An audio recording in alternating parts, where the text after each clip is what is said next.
our CSN group is a big group. We must be, 80, 90 people in total. But in recent times, we've joined forces with our optics group and our high performance networks group, and this has taken us up now to a group of over 200 researchers on a new venture which we call the Smart Internet Lab. And that critical mass really makes a difference. I look at today's problems, they're so complicated. What you realise is today we need complete solutions, so we call them end-to-end solutions.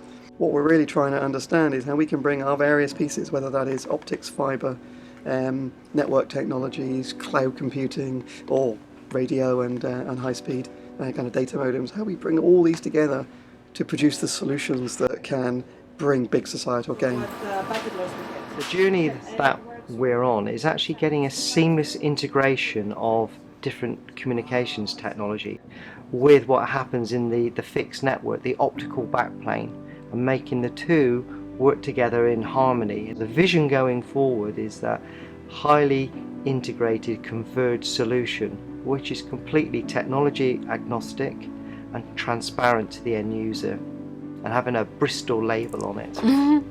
Yes, in the future we'll have a heterogeneous network, so we're going to be able to select the best wireless technology for different environments or aggregate a number of technologies to improve reliability.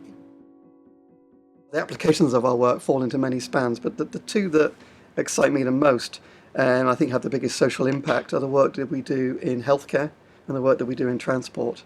In healthcare, we're doing a lot of work on basically sensors and monitoring, but importantly, you can use sensors on your body to obviously monitor everything from oxygenation levels and heartbeat. Also, your sleep patterns are very strong indicators of health. So there's a lot that can be done by doing effectively real-time monitoring, and then that can be analysed in order to determine if there should be a medical intervention. The other area that I think is huge, we can and are using technology to obviously allow the computers to use real-time sensors in order to do the driving. And I think, again, we have several government-funded projects that are at the bleeding edge of bringing connected and autonomous cars into reality. Connected and autonomous vehicles are going to use wireless communications to improve both safety and infotainment, and also in order to extend sensor data both with other cars and with the infrastructure. So currently we're looking at how millimeter wave or 5G systems can enhance the data rates, but also the reliability of vehicular communications.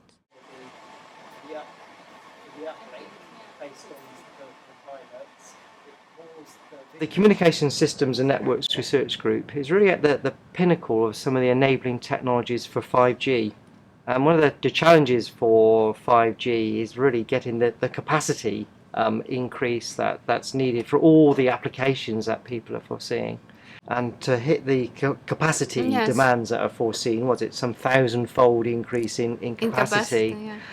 We're looking at technologies for below 6 gigahertz in terms of this massive MIMO technology, where we have sort of 100 antennas in the base station simultaneously serving multiple users at the same time, and this can give us towards a 20-fold increase in the offered capacity, along with looking at new frequency bands. And the trend now has been to go up to millimeter wave frequencies if we use the right type of antenna technology and beamforming techniques.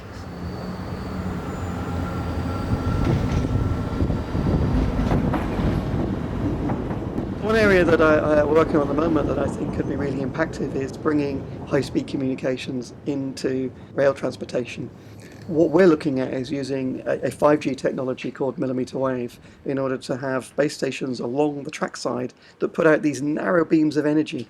And the analogy I like to think of is like a lighthouse with a narrow beam that could be focusing down maybe onto a ship. As the ship moves across the water, the lighthouse beam could follow it. So keeping that energy just where it's needed.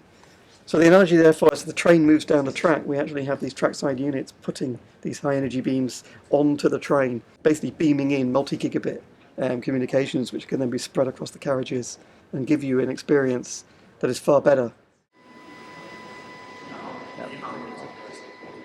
So within our group, I think one of probably our differentiators is the fact that we not only do the mathematics, the theory and all the computer modelling, but we actually build, prototype. we can take our ideas from the journal paper into the prototype. And that opens up real opportunities in working closely with industry, because clearly in industry they often have very key problems. And I'm hoping, if I'm getting my job right, that the research that we're doing is bringing through the solutions that industry maybe didn't even know they need.